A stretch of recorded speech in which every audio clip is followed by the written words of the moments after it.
आपल्याकडे आत्मविश्वास आहे, त्यांच्याकडे अहंकार आहे.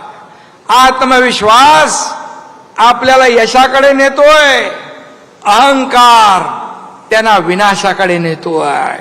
आणि म्हणून अहंकारी लोकांचा फणा 2024च्या निवडणुकीत या ठिकाणी जनतेनेच या ठिकाणी ठेचण्याचं काम केलंय.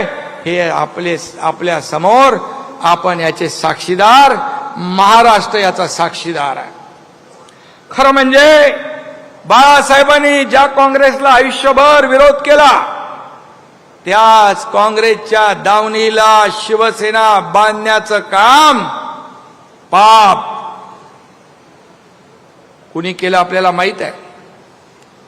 आणि त्याचबरोबर सत्तेसाठी लाचारी पत्करण्याचं काम कुणी केलं तेही आपल्याला माहित आहे. सत्तेसाठी लाचारी पत्करली आणि कमरेचं डोक्याला गुंडाळलं.